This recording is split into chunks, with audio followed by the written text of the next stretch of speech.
Great. Thank you very much, Chris, for getting us started. And we are live and we are recording.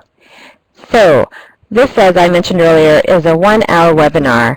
And if you're interested in getting a certificate to verify your participation in this 1-hour webinar, Chris would be happy to get that for you, and you can email her at cpeppers@air.org.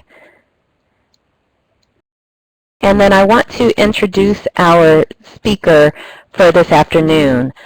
We are fortunate to have with us Steve Curiel. He's the principal at Huntington Beach Adult School, and I'm hoping that you see him as well as soon you'll be hearing from him. But he is going to be presenting to us on his experience in going through the Adult Education New Teacher Induction pilot, as well as sharing what his plans are for continuing to work with new teachers in his program. So with that, I will turn it over to Steve, and thank you, Steve, again. Thank you, Charisse and Chris, for giving me this opportunity and setting all this up. And I just want to apologize right off front if I get the slides mixed up, but we should be pretty good. We practiced twice already.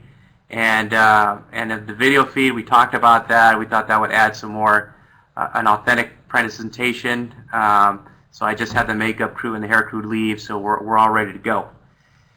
So before we start, to kind of give us a context of, to give me a context of who is on and what you're looking for out of this presentation, I've prepared a survey, and I'm going to switch over to that. It's really quick. It's not one of those lengthy surveys. And you'll see it come up now. So basically 5 questions. And if you could go through and just really quickly indicate your responses, and you'll see the tabulations happen instantly as people put in their choices. And so it kind of gives us an idea where we are, at least as in this group.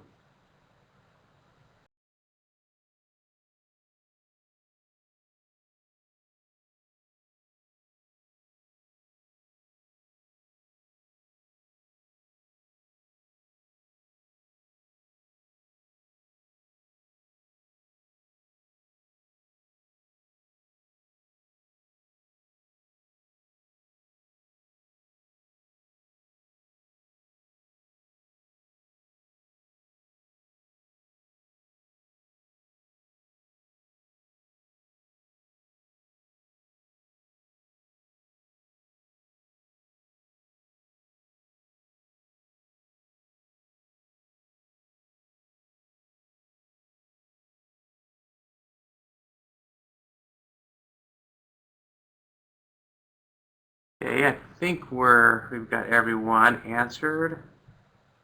Go ahead and broadcast the results.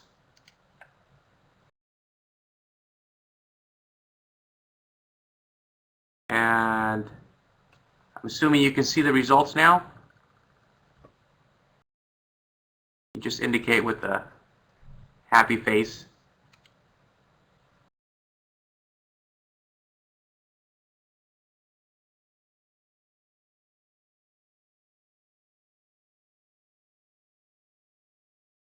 Great. So what I'm seeing is there's been some substantial hiring. I know we've all seen our share of cuts, and but it's nice to see that we're growing. We're adding new teachers. Of course, some of that could be because of attrition, but we are seeing some hiring out there in this group.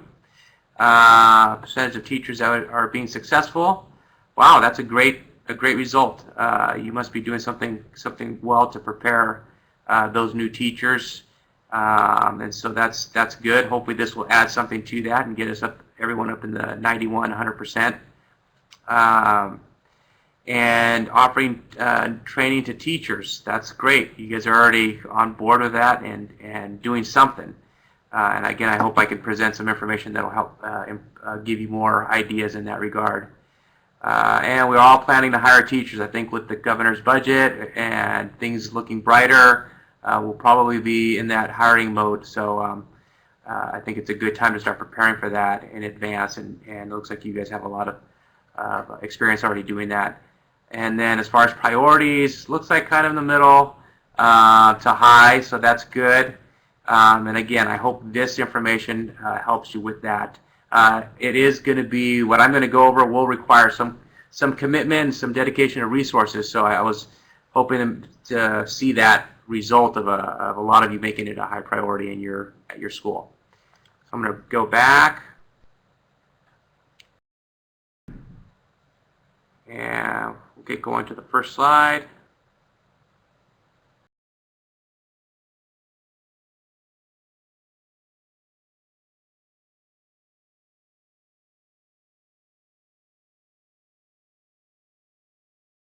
So what is the teacher induction program? And I really looked at this, and I had to learn this as well, stepping into it. And I myself was a BITSA teacher way back when I started, and I remember that being maybe wasn't too fond of it. It was very rigorous at that time, and but now as an administrator hiring new teachers and wanting to make sure they're successful, I took another look at it. I have another perspective, and I really did see this program as a collaborative one. We're helping the beginning teachers become experienced teachers, which is sometimes I've hired teachers that are straight out of school, maybe waiting to get into a high school or a K-12 school district, and there's not the job. So we've been hiring teachers in that regard. No experience in adult ed, and then I've hired teachers with no teaching experience or training, and so we have a mix, and trying to get them as much experience right off the bat is important. And it helps, one of the key things, it helps our mentor teachers become better teachers, and it helps them share their experience with the new beginning teacher. This model that we used was based on evidence-based instruction, so that was key to this. It kind of provided a structure. It wasn't just two teachers getting together and the mentor teacher just sharing what they thought was good teaching. There was actually a structured program that we implemented, and I'll share some of those pieces with you in a minute. It helps our experienced teachers perform as mentors to beginning teachers. This was, again, an important piece of it.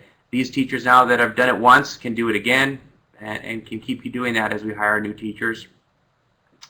It helped me as a program leader, and I'm going to have my other administrators also participate in this, get trained in this, and understand the whole process, and be involved in the process. That was also important to this, and I knew that would be a role that I would play. I wouldn't just be able to just sign off and say, okay, you guys go do it.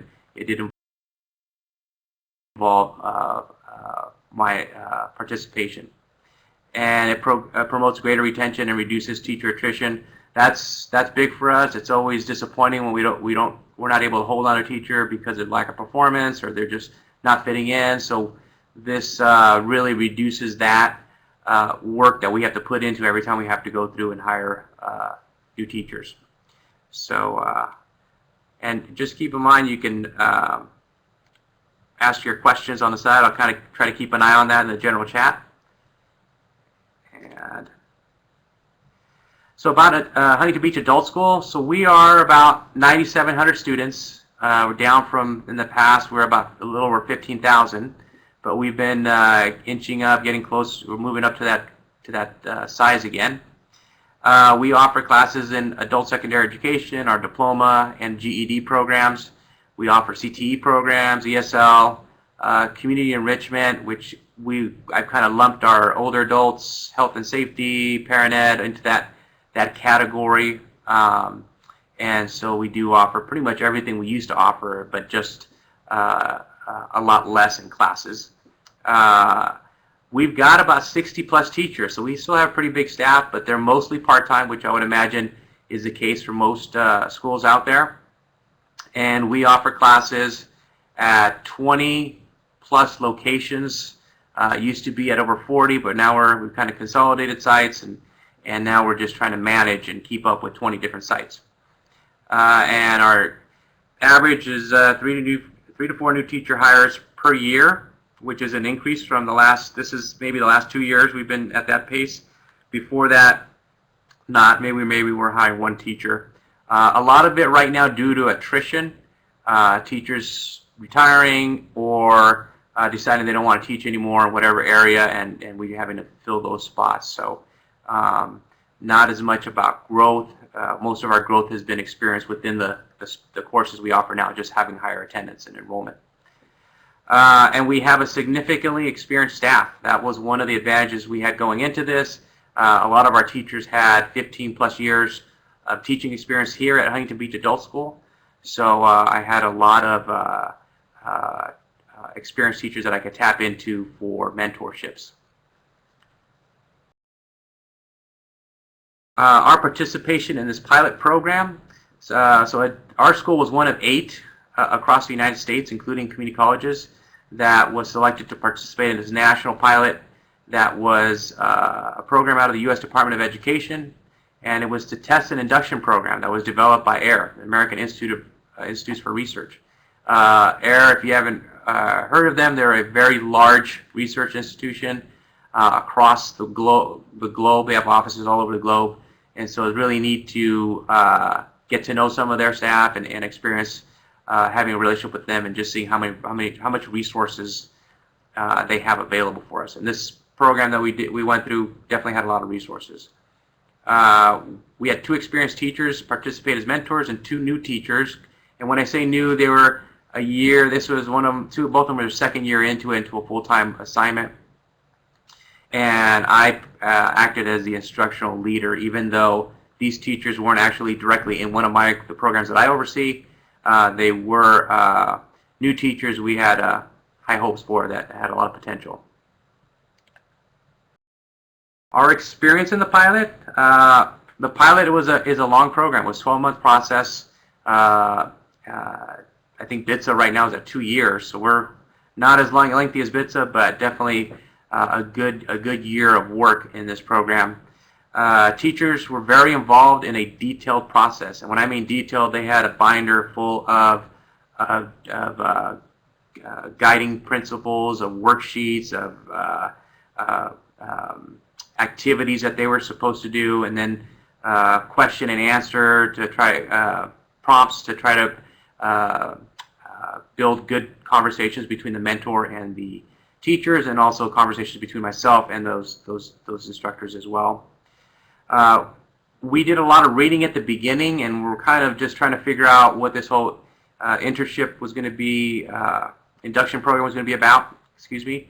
And it was a lot of material to cover. They actually did an online class, and then we got to have a kickoff meeting. So we went through all this kind of preparation work, and we had a meeting in Ventura, which was very, very helpful. And I've reiterated that to AIR that this needs to be something we do. If we do anything, we make sure we have a kickoff meeting so that the administrators, the teachers, the mentors, everyone's on the same page of what we're trying to accomplish with an induction program.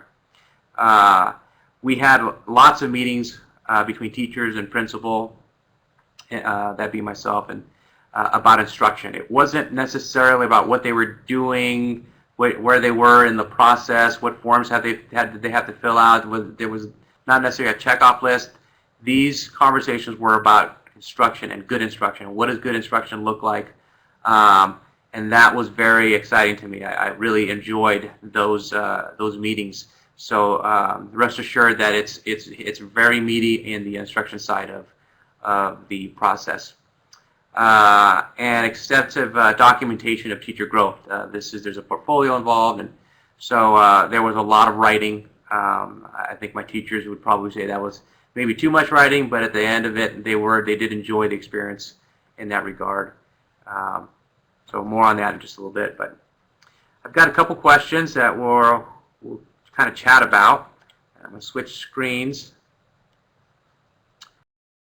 And so first question is, why are you interested in a teacher induction program? And we've got a little window here, left-hand side, and then what challenges are you facing that you hope to address through an induction program? So the first question is on the left-hand side. The second question is on the right-hand side, labeled challenges.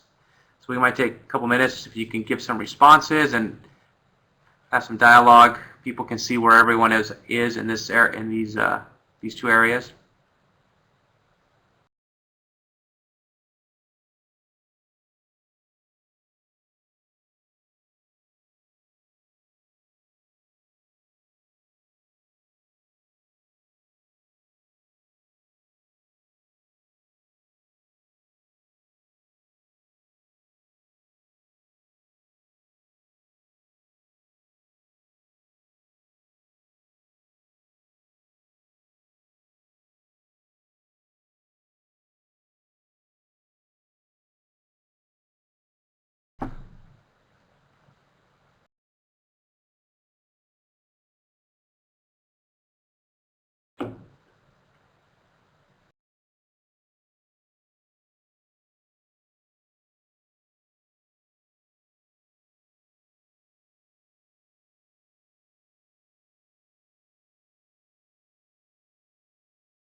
Great responses.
Okay, it looks like most people are done with their responses, and as you can see, a lot of great ways, a lot of interest in a teacher induction program for good reasons. Many of those are mine. I listed. I'll go over some of my challenges and reasons for wanting an induction program, but I think what the biggest message I'm getting here, well, one of the things that stands out to me is being able to share ideas and being able to maybe do a collaborative approach to this.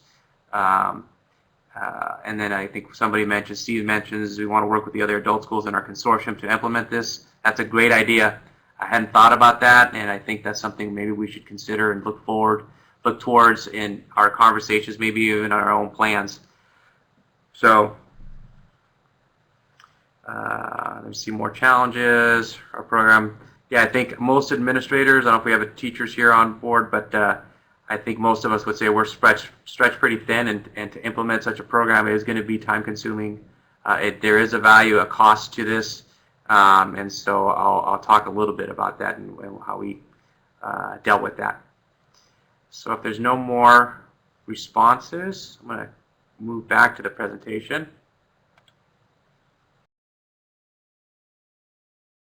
So the challenges we are facing, kind of similar to what you guys are dealing with. How do we maintain quality instruction with so many classes and so many locations? We are, like I said, managing 20 different sites, 60 plus teachers, plus our classified staff, and it is, sometimes there's just not enough time to get around to help, to observe, and make recommendations, make suggestions. And we also, excuse me, are wanting to maintain that quality because in many cases our funding is dependent on the quality of instruction. In one way, for what I list here, we have in our ASC and ASL departments, our CASAS funding is tied to that. So they definitely want to make sure teachers are producing good learning results and our students are performing well on those tests. In our fee-based classes, like our parent ed, older adults classes, we've got yoga, health classes, pottery, things like that. We want to make sure those teachers understand what good instruction in the adult ed world looks like. And in that way, they can hopefully make sure they get their minimum enrollments because all those classes have a minimum enrollment based on their fee. And so the last thing, one of the things I hate the most in my position, and I remember when I first came to adult ed, is having to walk into a classroom and tell people, I'm sorry, their class is closed because we didn't have enough students. So, and I think to some extent that ties a little bit to teacher performance and how well they do. And then how do we get current and new staff to prepare for the changes we see coming? So, like I said, I have a lot of experienced teachers that have been doing adult ed for many years, but the world that's kind of coming our way, and the governor's budget and what he's proposing has any influence on what comes to pass, we're going to be looking at doing things a little bit different. I think our performance measures, our outcomes, the expectations of what we need from our teachers are going to be a little bit different, and so I want to make sure I have something in place so I can help the new teachers and our current teachers understand that. And I saw an opportunity here with this induction program that I could influence that and prepare our teachers in that way too. Let's see here. Program induction and why we wanted to be a part of the pilot. So for me, it was all about getting something that was already created. We did not have anything in place. The best we were doing was giving teachers, paying them a few hours to go observe another teacher we thought that would be someone good to observe, had good teaching practices, and would be a good role model. And then after that, it was you're on your own and just call us if you needed resources. We did have each department has a department chair, and they were supposed to be checking on, making sure they have whatever they need. But I did want something that was already developed.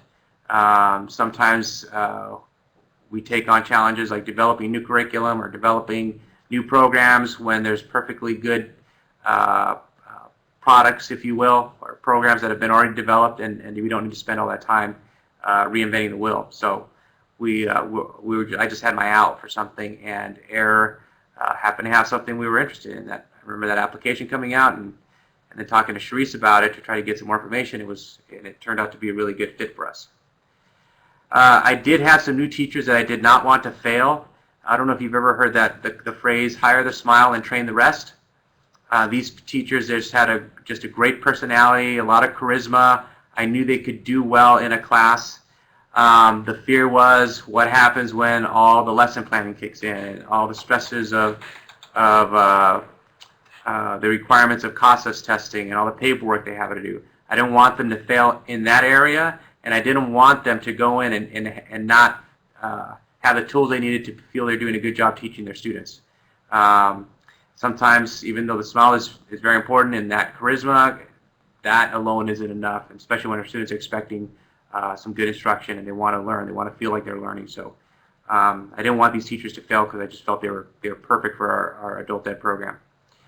And I saw potential for increased hiring in the near future. That's something that I've just been hoping for. Maybe it was a hope and a prayer for funding from the governor, but it looks like that's coming about. And I wanted to make sure we're ready for when we start hiring that we had a program in place and we're not just fighting this battle of hiring and then releasing and then flying positions, interviewing, and that's just a lot of time, a lot of work. And we just want to be successful right off the bat. So here's another question, another chat item. So how do you support new or struggling teachers?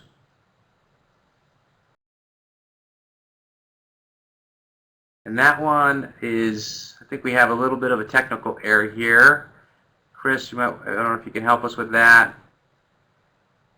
Or maybe we might skip this due to time. Oh, here, chat history is cleared. So if you can kind of share some ideas, then we can all benefit from some of the practices that you guys have out there to help new teachers or struggling teachers, because sometimes our experienced teachers, they might need some help.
All right, a lot of good strategies. We do some of these, and some of these are actually some of those are components of the induction program. So I think you guys will be able to ease into a program like this uh, a lot easier than we did. It was a lot of this we were still picking up, and I wish I need to talk more to fellow administrators and people out there about what you guys are doing, because I would have loved to have had these ideas last year.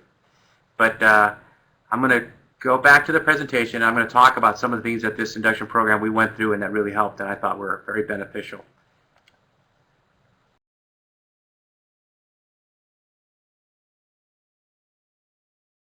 So the induction program, these are the benefits as stated, and I would agree with these statements uh,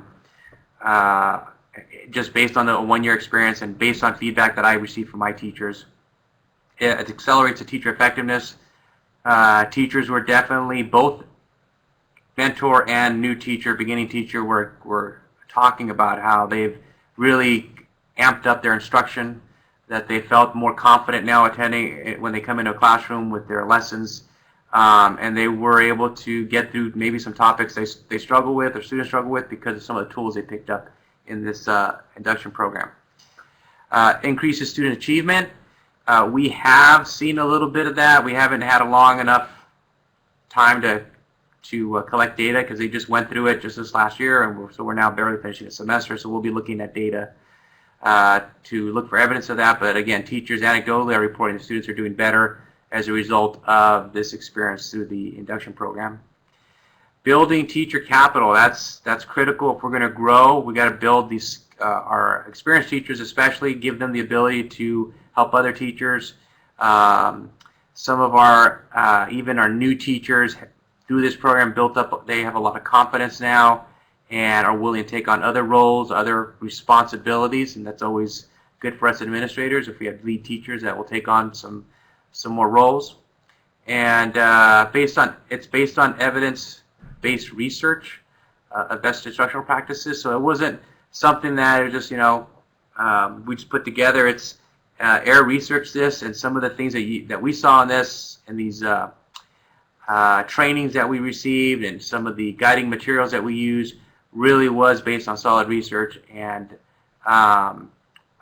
teachers were, I don't want to say scripted, but they did get a lot of support and a lot of training in what good teaching looks like, how to identify it, and how to discuss it after as a mentor when they had conversations with their teachers after they observed them. So again, very instructional, best practices based, and again, that helps us a lot, and teachers recognized it. The overall process.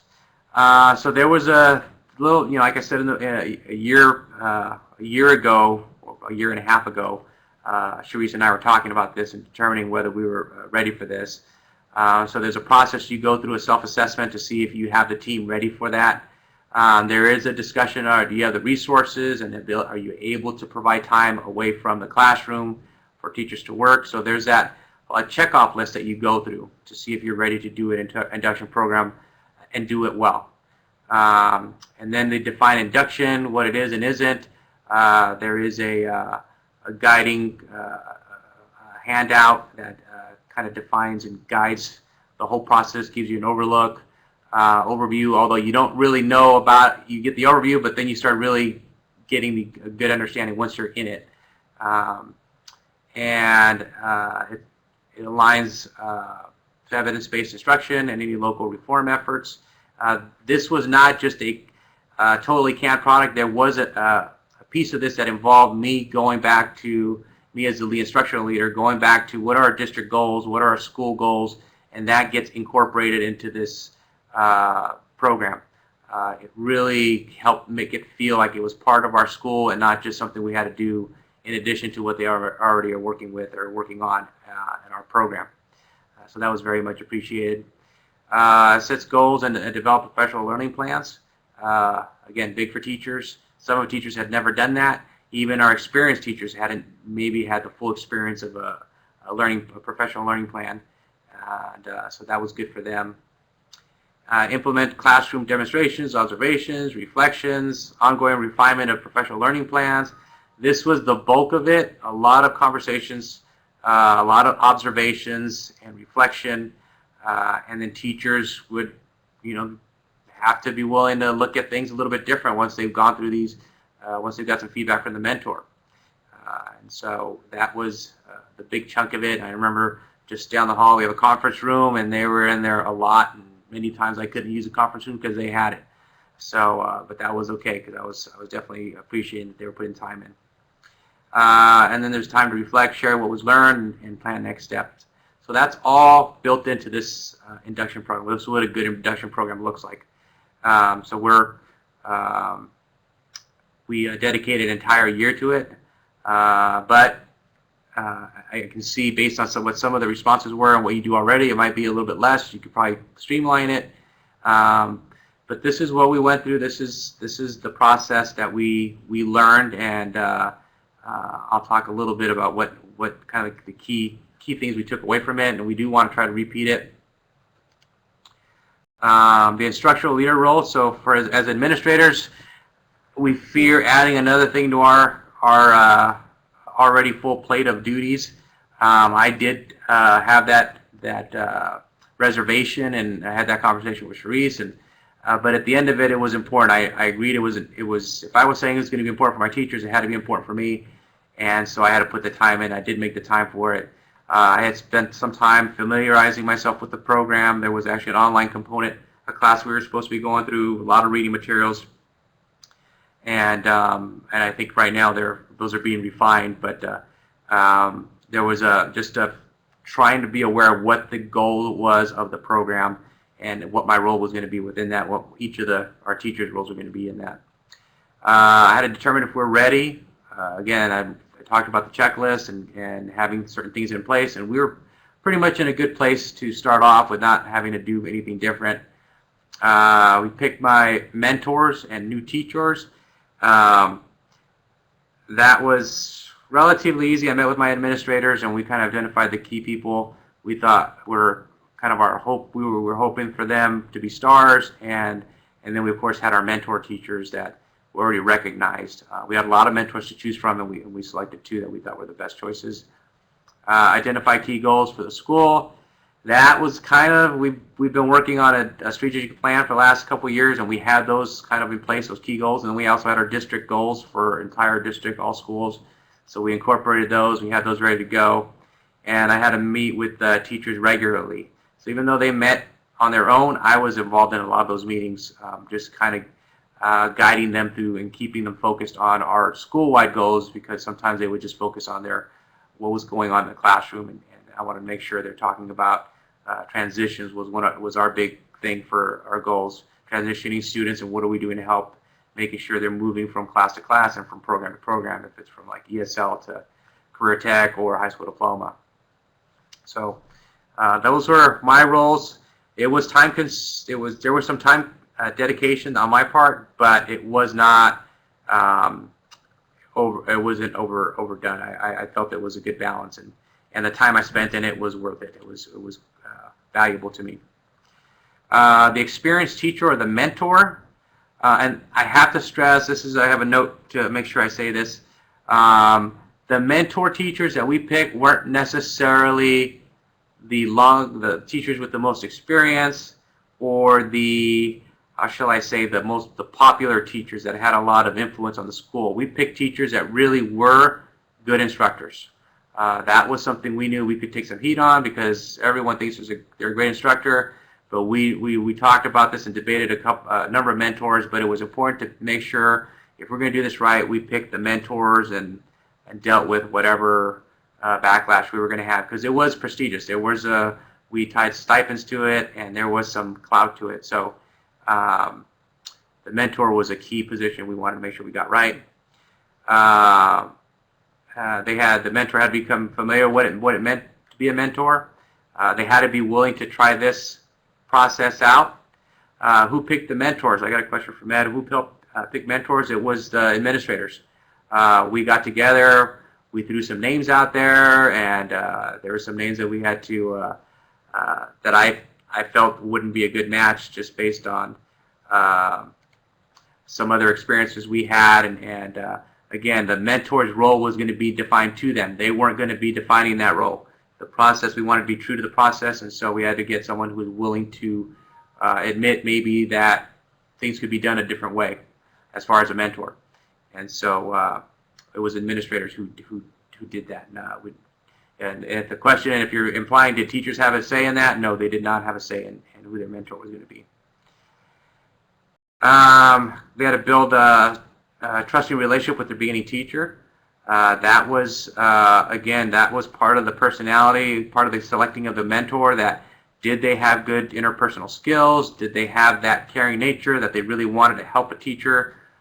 Because to be honest, the few teachers we picked were people already that on their own were going out and kind of looking out for new teachers and helping them out. They might not be the department chair, but they were teachers that were always trying to keep an eye out for the new teachers and helping any teacher.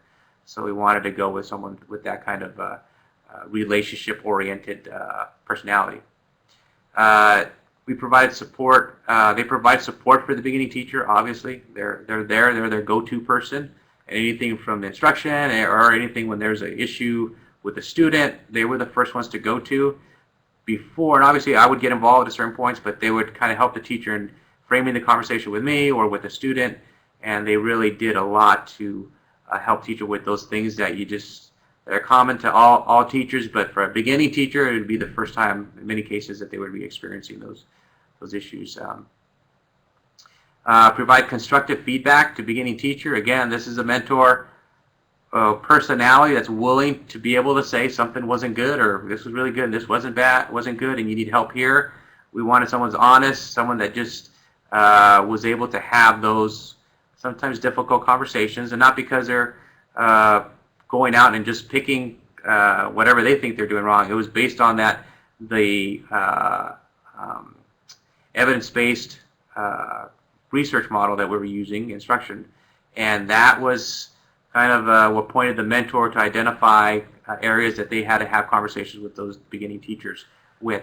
I was not part of those conversations. Obviously, that would kind of be very awkward for the new teacher and probably the mentor. They had those conversations, and then we would talk about what the results were, and once those things had been resolved. And so very good. Again, I really appreciated that component, that the mentor was growing and supporting teachers, and the new teacher was just willingly accepting that feedback. Observation, visiting, and observing the new teachers, that's a cost. I had a certain budget for subs, and a good chunk of it went to this program, and so that I knew was going to be part of what I had to put into this, making sure those resources and subs were available. And then meet with the beginning teacher regularly, share ideas. Again, that's the conversations they were having. It's very well structured. The process we used, the guiding documents that we had, kind of told them when they needed to meet and how often. So that was, again, benefit of having something that was already developed. And the other thing I want to make sure I also point out is there was guidance provided from our AIR counterparts by Charisse and Jacques, and some of the courses that the teachers that took online, the mentor teachers and the beginning teachers, they did get some instruction on what that looks like, what good feedback looks like, and how to deal with that. Sometimes, the new teacher might not be wanting to hear certain things, but how do you frame that conversation and make it a positive one? So they did get training in that. They didn't just expect them to have those skills. And so that was good. And I see a question coming up, I think. But I'll keep going. Let's see here. When in the process were you able to assess the effectiveness of the program? A lot of that was being done from my perspective, when I was in those meetings, I would be looking for keywords like student engagement, or what are the things that the mentor was looking for that told him that the lesson was going well. I was looking for the way they were documenting, where they were setting the right goals, were their goals in alignment with our overall school goals, the main one being transitions. So I was in the process, even though there wasn't an assessment piece for the overall program, I was getting constant feedback from the mentors and the teachers, not only anecdotally, but I was able to observe good conversations, good lesson planning, and things of that nature that made me feel really confident that there was the program was being effective in getting the new teacher, to the place I wanted him to be, and then also getting the mentor the skills that I think were crucial for continuing on after this pilot program. I hope that answers that question. If not, just go ahead and post, and I can clarify more. But our new teacher, again, we picked the ones that we just liked the most. Their personality was great. Part of the reason we liked them was they were open to new suggestions. They weren't. They were communicative. They were eager to learn, and so we picked them and based a lot on that, because that's something we wanted. We want all new teachers to have that kind of kind of approach to teaching. They want to learn, and we've hired a bunch of teachers in the past that were K-12 teachers, high school teachers, just because they were looking for jobs, and that was sometimes they thought they were coming in and they knew it all. They'd just been through their training program, and it is intensive. But as you know, teaching adults and teaching kids, there's some significant differences there, and so we had to make sure they adapted and understood that. And so, and I'm going to try to get to the next few slides. We'll have some time for the questions at the end. We got that built in, so I'm going to try to get through them, and then we're almost done. So if we can save the questions, I will get through the rest of these slides. Being willing to dedicate time outside of classroom. As many of you guys say, our teachers, even our new teachers, have multiple jobs. They're teaching. They might be teaching for us at Huntington Beach, and they might be at Garden Grove, or in Long Beach, or wherever, Downey. They've got multiple sites. So that was one of the conditions that we would accept them in, because they were getting a stipend, and they were going to get actually more hours for their paid time out of class. They were going to get paid for that, but they had agreed that they would be attending those meetings and not miss, because that was important to the overall process. And that was expressed also in the training that they got back in Ventura when we had our kickoff meeting.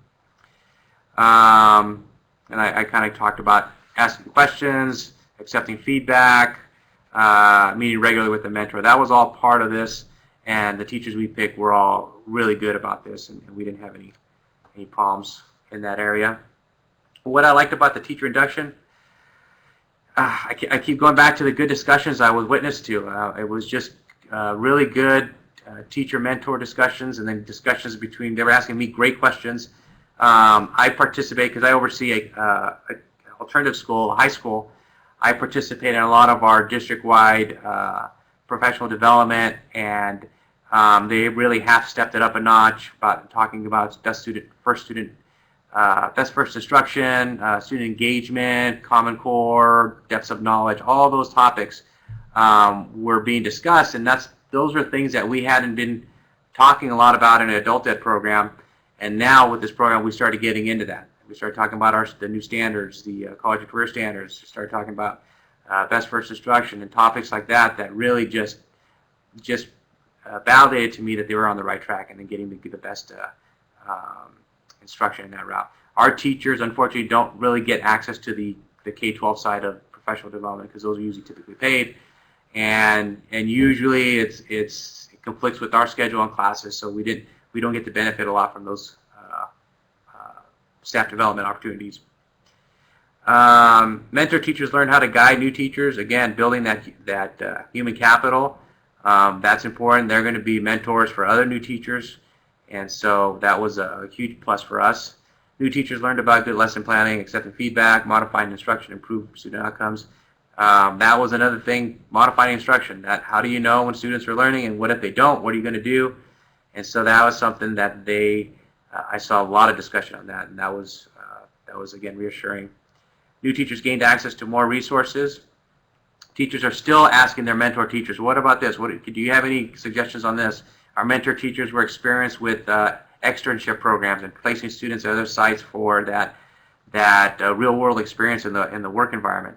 And so our teachers, the mentors, are now helping them develop their own mentor or their own externship programs for one of our CTE teachers. And so that was, again, was a plus for us. And a new teacher induction program similar to BITSA is possible in adult ed. So this is something I want to continue. I see how to do it.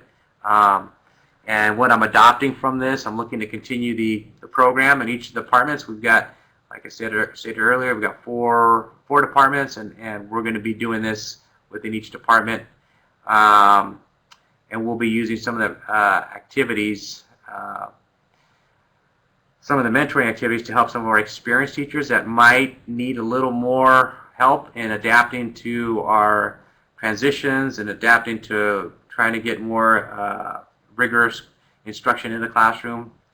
And that is something we're going to continue. The peer-to-peer mentoring, we call it instructional rounds here on the K-12 side, and so we're kind of looking at something like that. Did we develop? We're getting to questions. Let me get to the last slide. What we learned: five tips for you guys. Assign a good mentor. I discussed that earlier. That's critical. Someone who you know is going to work with the program and it comes at it with an open mind. Dedicated paid time for teachers. That if you want to save time in the long run with remediation or with helping teachers that are struggling, or avoid teachers to have that be in a struggling situation where you've got to get other teachers involved or have those difficult conversations, put the time in early. Make sure they're getting a good start and pay them for it. Our teachers are used to that. That hourly mentality, just kind of, you just have to go with it. And if they're going to spend extra time, then we make sure they got paid for it. Plan time for meetings and observations of both the new and mentor teacher. That was critical. They were constantly checking with me, especially the mentors checking with me to make sure they're on the right track and having and doing what I expected. So plan that time for them. My involvement was critical. A lot of this stuff that they're going through was new to all of them, and so I had to be there to kind of reassure them. And kind of interpret some of the things that were in the process and the guidelines for this induction program. So I don't see how it could have worked without me being involved.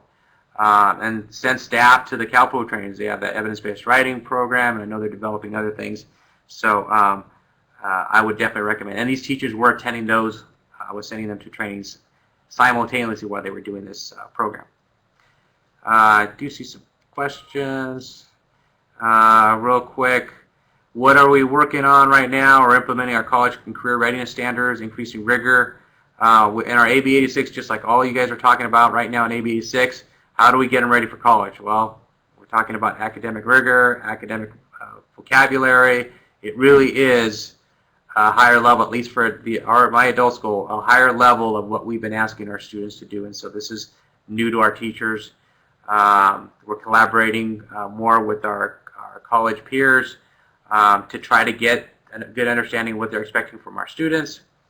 And this new funding model and regulations, we don't know what's going to happen. I'm sure there'll be some policy changes that we'll have to adapt to. And again, this mentor program, I think this is a way that we can help all of our teachers quickly adapt to whatever comes down the road in terms of regulations and policies and regarding attendance, funding, all that. Let's see, a question here. Did you develop elements to meet the needs of the independent study teachers? That's a great question. I'm going to say no right now, in that we did not target a specific independent. We didn't have an independent study teacher involved. We do have our diploma program is almost all independent study, but no, we did not. We haven't tailored it for independent study, and that's going to happen. But as I say that, I know, and our independent study teachers kind of sense this is coming. There's going to be more direct instruction on their part. Independent study by itself, even though it is very flexible with our students, I believe, and our teachers are starting to see this, we need to build in some more direct instruction, more contact with the teacher. And so selling that to students will be a challenge, but that's a path we're starting to go down. In correctional facilities, key size balancing your subject matter with classroom management and adapt the sheriff's security standards. I can see that we can include those components in the program. Well, good. I'm glad. That'll help on one side of it. The classroom management those were topics that also came up between the mentor and the new teacher. How do you handle a student? And we don't have a lot of discipline problems, but we have more of well, I guess they're discipline problems. Students not getting along with another student, or a teacher has to confront a student because they're sleeping, they're not focused in class, or they're maybe just making other students uncomfortable because of a variety of things that you guys, I'm sure you know what I'm talking about. So our new teachers learned how to have those conversations because the mentor teachers have had them for years. So that was really beneficial. I've got my contact info. I'm happy to share whatever I have. And we do have down at the bottom of the screen, I'm not sure if Chris is going to go over this or if I'm supposed to talk about the way you can download or upload the file to your computer. Hi, Steve. Thank you very, very much for your presentation this afternoon. And as Steve was sharing, in the middle of the screen on the bottom, you can download a copy or upload a copy of his presentation for your files and your reference. Chris is moving the green arrow down toward where you can see that.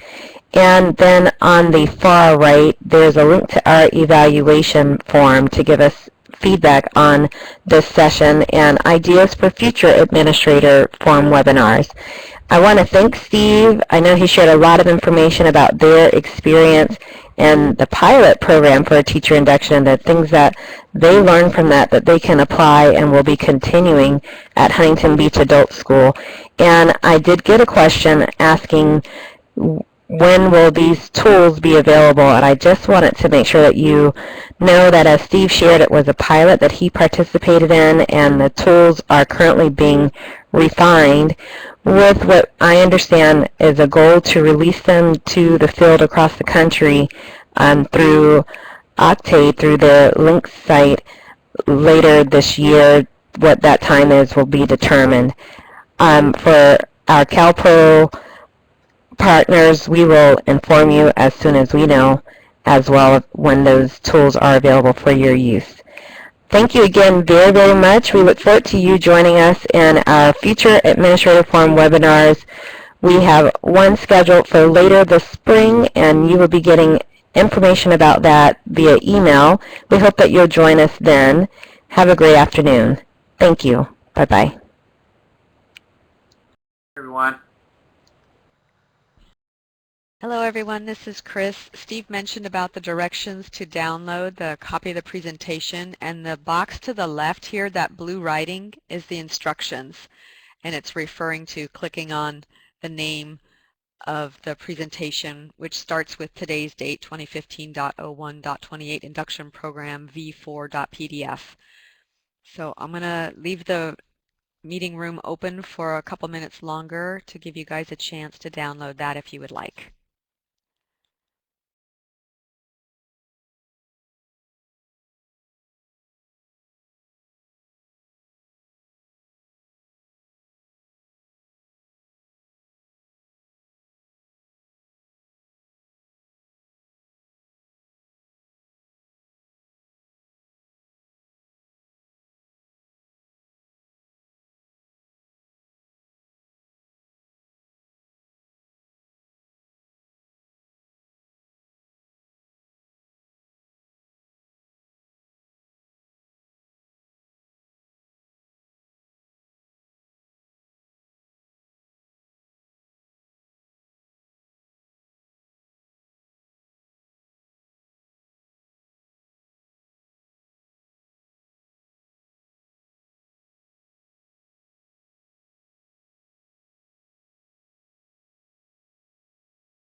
there anybody who needs more time downloading the presentation?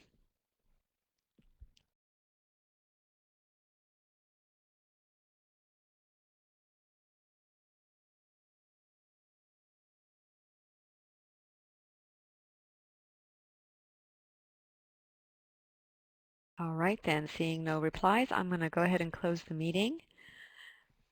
Have a great rest of the afternoon and evening, and we'll see you next time. Bye.